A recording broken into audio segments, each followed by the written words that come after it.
Welcome to Pratap classes. दोस्तों, Pratap classes के YouTube channel पर आपका स्वागत है। तो आज है 9 मई 2024 और 9 मई 2024 के जितने भी इंडिया और वर्ल्ड के जो करंट अफेयर्स के क्वेश्चन बनते हैं, आज उनका अपने डिस्कशन करेंगे। पूरा वीडियो ध्यान से देखना और लास्ट में आपसे क्वेश्चन पूछूंगा जिनके जवाब आपको कमेंट बॉक्स में देना होगा। आज अपने पढ़ेंगे भारतीय सेना और वायुसेना ने 3 दिवसीय संयुक्त अभ्यास किया। 2024 पुलित्जर पुरस्कार विजेताओं की घोषणा की और 26वीं आसियान भारत वरिष्ठ अधिकारियों की बैठक आयोजित की गई। इनकी आज हम चर्चा करेंगे पूरे लेटेस्ट न्यूज के साथ में। डेली आपको मेरी ये सुबह करंट अफेयर्स की क्लास आपको मिलती है। तो आज है 9 मई और 9 मई को अपने बनाते हैं महाराणा प्रताप की जयंती। तो सभी साथियों को महाराणा प्रताप की जयंती की हार्दिक शुभकामनाएं। स्टार्ट करें आज की 9 मई की करंट अफेयर्स की क्लास। तो सारे विद्यार्थी एक बार सेशन को लाइक शेयर करेंगे और जो साथी हमारे चैनल पर नहीं है तो जरूर आप उनको सब्सक्राइब करें और इसके पास ले बेल आइकन का घंटा दबाएं ताकि हम जैसे वीडियो अपलोड करें उसका नोटिफिकेशन आप तक पहुंच जाएगा। तो सभी साथियों को गुड मॉर्निंग। सबसे पहले हम कल के क्वेश्चनों को रिवाइज कर लेते हैं। 3 से 20 अक्टूबर तक है महिला T20 विश्व कप 2024 का आयोजन किस देश में होगा? बांग्लादेश। किस फुटबॉल क्लब ने 36वां ला लीगा का खिताब जीता? तो रियल मैड्रिड ने। भारतीय मूल की अंतरिक्ष यात्री जो तीसरे अंतरिक्ष मिशन के लिए तैयार? सुनीता विलियम्स। और नए कोविड-19 वेरिएंट फ्लैट ने कहां दस्तक दी? तो ये दी है यूएसए के अंदर। गुरुग्राम प्रशासन ने 25 मई को होने वाले लोकसभा चुनाव में मतदाता भागीदारी को प्रोत्साहित करने के लिए ब्रांड एम्बेसडर बनाया युजवेंद्र चहल को। जोस राहुल मुलिनो ने किस देश के राष्ट्रपति का चुनाव जीता? तो पनामा के। और किस राज्य की अजरक को जीआई टैग मिला? तो ये मिला है गुजरात राज्य की अजरक को जीआई टैग मिला। ये थे कल के क्वेश्चनों का रिवाइज हमने कर लिया। डेली आपको टेस्ट वगैरह दिए जा रहे हैं बढ़िया तरीके से। इस वार्षिक करंट में daily test, weekly test, monthly test आपको कंटिन्यू दिए जा रहे हैं। तो स्टार्ट करें आज की क्लास। पहला क्वेश्चन आपके सामने।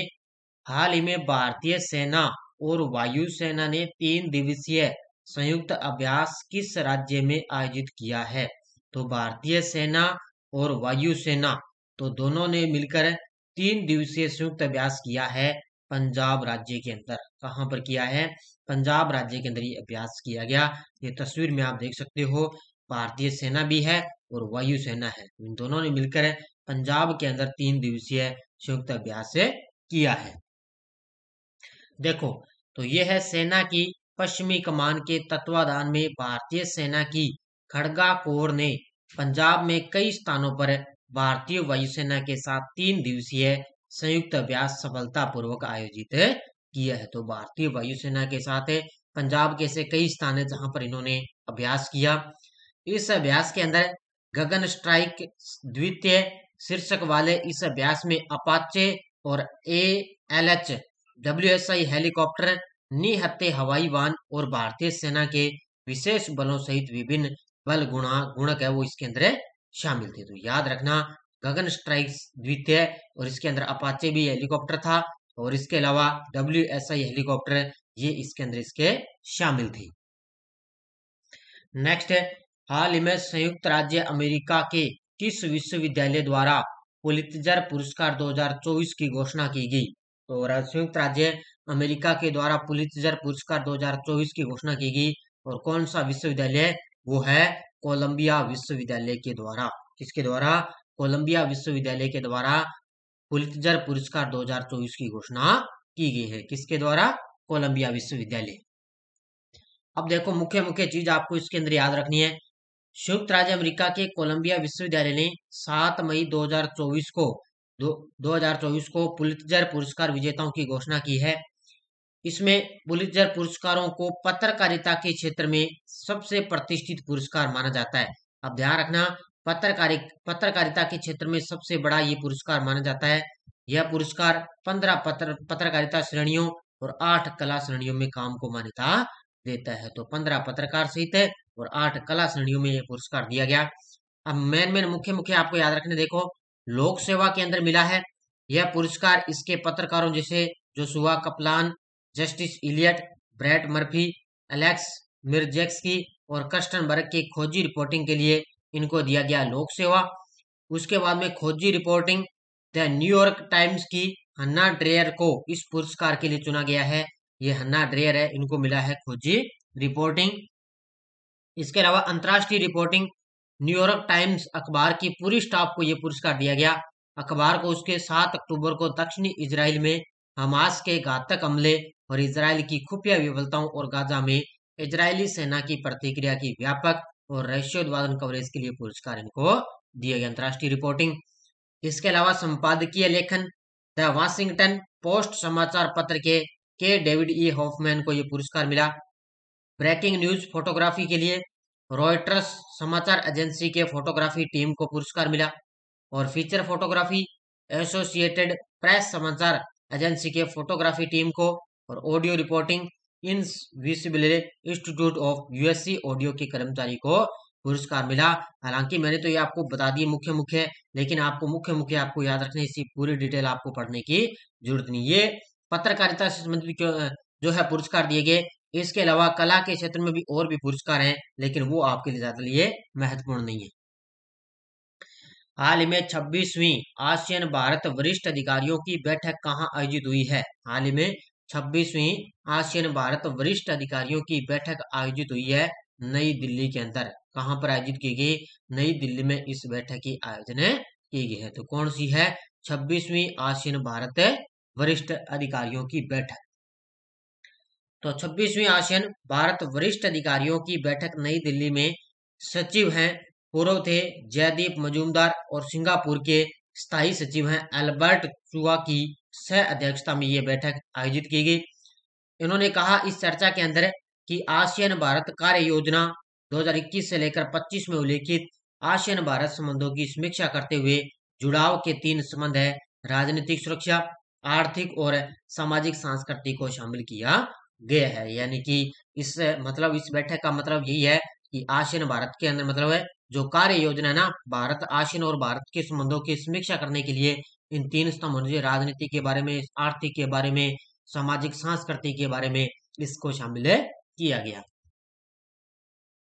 हाल ही में Oxford book store book cover पुरस्कार 2024 से किसे सम्मानित किया गया? ये तस्वीर में आप देख सकते हो, ये है Oxford book store book cover पुरस्कार 2024 से सम्मानित किया गया है बहावी मेहता को। ऑप्शन नंबर सी, किसको? बहावी मेहता को Oxford book store book cover 2024 पुरस्कार से सम्मानित किया गया। ये तस्वीर में आप देख सकते हो, ये है बहावी मेहता। अब ये किसके द्वारा संपादित थी? देखो, ऑक्सफोर्ड बुक स्टोर्स ने बहावी मेहता को Oxford book store book cover के प्राइज के 9वें संस्करण के विजेता के रूप में घोषित किया। बहावी मेहता की विजेता प्रविष्टि द बुक ब्यूटीफुल के लिए बुक जैकेट थी इनकी, जिसे हैचेट इंडिया द्वारा प्रकाशित इसको किया गया और प्रदीप सेबेस्टियन द्वारा ये लिखा गया था। अब याद रखना, ये बुक थी इनकी द बुक ब्यूटीफुल, ये थी, ये हैचेट इंडिया द्वारा इनको प्रकाशित किया गया इस बुक को, और लिखा किसने था? प्रदीप सेबेस्टियन के द्वारा इस पुस्तक को लिखा गया। और ये अवार्ड किसको मिला है? Oxford book store book cover का अवार्ड किसको मिला? बहावी मेहता को मिला है। हाल ही में किस आईएएस अधिकारी को आयुष मंत्रालय में निदेशक नियुक्त किया गया है? हाल ही में किस आईएएस अधिकारी को तमिलनाडु आयुष मंत्रालय में निदेशक नियुक्त किया गया? तो ये तमिलनाडु के आईएएस अधिकारी हैं जिनका नाम है सुबोध कुमार। कौन है? तमिलनाडु के आईएएस अधिकारी सुबोध कुमार है। अब ये आयुष मंत्रालय में निदेशक के रूप में इनको नियुक्त किया गया। किसको? सुबोध कुमार को। तो तमिलनाडु कैडर के 2010 बैच के भारतीय प्रशासनिक सेवा के अधिकारी सुबोध कुमार, इनको आयुष मंत्रालय में निदेशक नियुक्त किया गया। और इनका जो कार्यकाल है वो शुरू में 8 अक्टूबर तक या अगले आदेश तक, जो भी पहले हो, इनका जो है तारीख से प्रभावी नियुक्ति तक है रहेगी। तो ये आयुष मंत्रालय में निदेशक के रूप में नियुक्त कर दिया सुबोध कुमार को। किस राज्य ने राहत शिविरों में छात्रों के लिए स्कूल ऑन व्हील्स पहल की शुरुआत की है? हाल ही में किस राज्य ने राहत शिविरों में छात्रों के लिए स्कूल ऑन व्हील्स पहल की शुरुआत की? और ये की है मणिपुर के राज्यपाल ने। इसने मणिपुर के राज्यपाल के द्वारा अब जो बच्चे शिविरों राहत शिविरों, जो शिविरों में रहते हैं ना, शिविर लगे होते हैं, उनमें उन शिविरों के अंदर जो छात्र लगे उनको राहत देने के लिए उन्होंने स्कूल ऑन व्हील्स पहल की शुरुआत की है। किसने? मणिपुर के राज्यपाल ने। तो ये जातीय संघर्ष और गंभीर ओलावृष्टि के बाद मणिपुर की सरकार ने स्कूल ऑन व्हील्स कार्यक्रम शुरू किया। इसका उद्देश्य है कि राज्य भर के राहत शिविरों में आश्रय लेने वाले छात्रों को शिक्षा प्रदान करना। राज्यपाल अनुसुईया उइके द्वारा शुरू की गई इस पहल में विभिन्न शिविरों का दौरा करने के लिए एक शिक्षक के साथ पुस्तकालय, कंप्यूटर और खेल सामग्री से सुसज्जित एक मोबाइल शैक्षिक सेटअप भी शामिल होगा। अब जो बच्चे ना जो शिविरों में काम करें उनको अब एक शिक्षक होगा, वो शिविरों का दौरा करेगा। उसके साथ में वो एक एक बच्चे को पुस्तक देगा, कंप्यूटर वगैरह, खेल वगैरह, इन सारी चीजों से वो नॉलेज उनको करवाएगी। तो इसलिए उन्होंने स्कूल ऑन व्हील्स कार्यक्रम में शुरू किया है। हाल में भारत ने किस देश के साथ करेंसी सेटलमेंट समझौता किया है? हाल ही में भारत ने किस देश के साथ में करेंसी सेटलमेंट समझौता किया? तो ये किया है नाइजीरिया के साथ। किसके साथ किया है? नाइजीरिया के साथ करेंसी सेटलमेंट समझौता किया है। अब देखो पूरी डिटेल, ये क्वेश्चन आ सकता है, ध्यान रखना एग्जाम के अंदर। भारत और नाइजीरिया आपसी व्यापार बढ़ाने के लिए स्थानीय मुद्रा निपटान प्रणाली समझौते को अंतिम रूप देने पर सहमत हो चुके हैं। तो उन्होंने करेंसी के समाधान के लिए स्थानीय मुद्रा में निपटान प्रणाली के लिए उनका अंतिम जो सहमत हो गए। भारतीय रुपए और नाइजीरिया नायरा में निपटाए जाने वाले समझौते पर अबूजा में भारतीय नाइजीरिया संयुक्त व्यापार समिति के दूसरे सत्र के दौरान ये चर्चा की गई। अब इससे क्या होगा? भारतीय रुपए और नाइजीरिया नायरा ने दोनों देशों के अंदर आदान प्रदान कर सके, यानी कि रुपए हैं वो दोनों देशों के बीच में आदान प्रदान हो सकेंगी। हाल में दुनिया की पहली सीएनजी मोटरसाइकिल जून 2024 में लॉन्च करने की घोषणा किसने की है? तो दुनिया की पहली सीएनजी मोटरसाइकिल जून 2024 में लॉन्च की जाएगी और ये लॉन्च करने की घोषणा की है बजाज ऑटो ने। ऑप्शन नंबर सी, किसने? बजाज ऑटो ने दुनिया की पहली सीएनजी मोटरसाइकिल जून के अंदर लॉन्च की जाएगी। किसके द्वारा? बजाज ऑटो के द्वारा लॉन्च की जाएगी। देखो ये है कंपनी के मैनेजिंग डायरेक्टर राजीव बजाज। तो इसमें कंपनी के मैनेजिंग डायरेक्टर है राजीव बजाज। उनके नेतृत्व में बजाज ऑटो मोटरसाइकिल की दुनिया में एक अभूतपूर्व नवाचार पेश करने के लिए तैयार है। पेट्रोल की बढ़ती कीमतों के बीच कंपनी 18 जून 2024 को दुनिया की पहली सीएनजी संचालित मोटरसाइकिल लॉन्च करने के लिए तैयार, यानी कि वो सीएनजी से संचालित होगी। क्योंकि पेट्रोल की तो आप देखते होंगे अपने मोटरसाइकिल वगैरह में पेट्रोल वगैरह डलवाते हैं तो बहुत महंगाई है पेट्रोल की। तो लेकिन फिर भी अब आगे जो है मोटरसाइकिलों के अंदर अब क्या होगा कि जो सीएनजी से संचालित होंगे मोटरसाइकिल है, और ये 18 जून को पहली बार ये लॉन्च किया जाएगा। हाल ही में सीमा सड़क संगठन ने 7 मई 2024 को कौन सा स्थापना दिवस मनाया? तो सीमा सड़क संगठन ने 7 मई 2024 को कौन सा स्थापना दिवस मनाया? तो ये बनाया है 65वां स्थापना दिवस। ऑप्शन नंबर 1 है, कौन सा दिवस मनाया? 65वां स्थापना दिवस है बनाया। सीमा सड़क संगठन ने 7 मई 2024 को अपना 65वां स्थापना दिवस मनाया। इस अवसर को चिन्हित करने के लिए नई दिल्ली के अंदर उन्होंने एक समारोह आयोजित किया, जिसकी अध्यक्षता केंद्रीय रक्षा सचिव गिरिधर अरमाने के द्वारा इसकी अध्यक्षता की गई थी। वर्तमान में बीआरओ के वर्तमान अध्यक्ष कौन है? लेफ्टिनेंट जनरल रघु श्रीनिवासन है, वो वर्तमान में बीआरओ के महानिदेशक है। सीमा सड़क संगठन की स्थापना 7 मई 1960 को पंडित नेहरू सरकार द्वारा भारतीय सेना के लिए महत्वपूर्ण सड़क परियोजनाओं की निष्पादित करने के लिए इसकी स्थापना की गई थी। तो 7 मई 1960 को इसकी स्थापना हुई और अभी इसका अब की बार है 65वां स्थापना दिवस है बनाया गया। किस देश की जनसंख्या वृद्धि दर पिछले एक दशक में 0.92% प्रति वर्ष ऐतिहासिक रूप से कम होगी? तो ये हो चुकी है नेपाल देश की। तो धीरे धीरे देखें तो नेपाल की जो जनसंख्या वृद्धि दर है वो पिछले एक दशक से 0.92% प्रति वर्ष देखो ऐतिहासिक रूप से कम हो चुकी है। किसकी? नेपाल देश की। तो नेपाल की जनसंख्या वृद्धि दर पिछले एक दशक में 0.92 प्रति वर्ष ऐतिहासिक रूप से कम होगी, जो पिछले 80 वर्षों में सबसे धीमी है। इसमें राष्ट्रीय सांख्यिकी कार्यालय द्वारा इसको रिपोर्ट में देखा गया। तो एनएसओ राष्ट्रीय सांख्यिकी कार्यालय की रिपोर्ट आई है, उसके अंदर 80 वर्षों में नेपाल की जो है जनसंख्या सबसे धीमी रही। नेपाल में राष्ट्रीय औसत जीवन प्रत्याशा बढ़कर 71.3 वर्ष होगी, जिसमें महिलाएं 68.2 वर्ष, पुरुषों की तुलना में 73.8 वर्ष तक अधिक जीवित रहती है। हाल ही में विश्व रेड क्रॉस और रेड क्रिसेंट दिवस 2024 कब बनाया गया?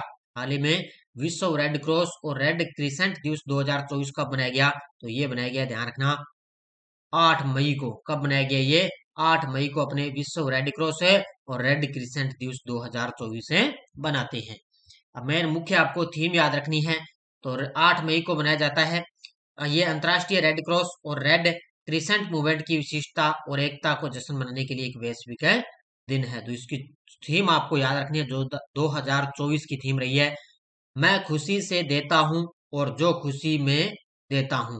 मैं खुशी से देता हूं और जो खुशी में देता हूं वह एक है इनाम, यानी कि I give with Joy and the Joy I give is a reward. ये बड़ा गजब का अब की बार इनका थीम रही है। ये टेलीग्राम ग्रुप है, कोई सूचना, कोई लिंक आ गया, कोई नोटिफिकेशन आ गया, सब आपको टेलीग्राम पर सूचना मिलती है। पिछले वीडियो क्वेश्चन क्या था? रिपोर्टर्स विदाउट बॉर्डर्स द्वारा जारी नवीनतम वार्षिक विश्व प्रेस स्वतंत्रता सूचकांक में भारत का 180 देशों में कौन सा स्थान है? भारत 180 देशों में 169वें स्थान पर है और नॉर्वे सबसे टॉप पर है। तो बहुत सारे विद्यार्थियों ने बड़े गजब के जवाब दिए, उन सभी को हार्दिक शुभकामनाएं। अब कई साथी कल मैंने देखे थे, कमेंट आए थे, उन्होंने कहा कि सर राजस्थान पुलिस के लिए स्पेशल मैराथन क्लास लाओ। तो आपको बढ़िया तरीके से, चिंता मत करो, एग्जाम नजदीक थोड़ा आने दो, आपके लिए बढ़िया तरीके से पिछले लगभग 6 महीने का एक आपके लिए मैं एक मैराथन क्लास है प्रोवाइड करवा दूंगा। आप लगातार एक बार वो छोटी छोटी जो मेरी सीरीजें आ रही ना, वो आप देखते रहना 8 बजे शाम को। अब देखो क्वेश्चन फॉर यू, टेनिस खिलाड़ी इगा स्विस्टिक ने किसको हराकर पहली बार मैड्रिड ओपन चैंपियन बनी? Aryna Sabalenka, Maria Kirilenko, Serena Williams, Maria Sharapova. इसका जवाब आपको कमेंट बॉक्स में देना हो। अगर आपको ध्यान हो तो इसमें पुरुषों का भी आप मुझे बता सकते हो, पुरुष के अंदर भी ये खिताब है किसने जीता? तो महिला वाला तो मैंने बता दिया, इगा स्विस्टिक है, और पुरुषों के अंदर भी आप पूरी कोशिश करना कि बता सकते हो। बाकी कल मैं आपको इसके बारे में और भी बता दूंगा। तो सारे विद्यार्थी एक बार वीडियो को जाते लाइक शेयर करेंगे, और इसके अलावा अपनी ऐप के अंदर टेस्ट सीरीज है, एलडीसी वगैरह है, सीटी की है, स्पेशल ये करंट अफेयर्स की टेस्ट सीरीज है चल रही है। तो धन्यवाद, जय हिंद, जय भारत।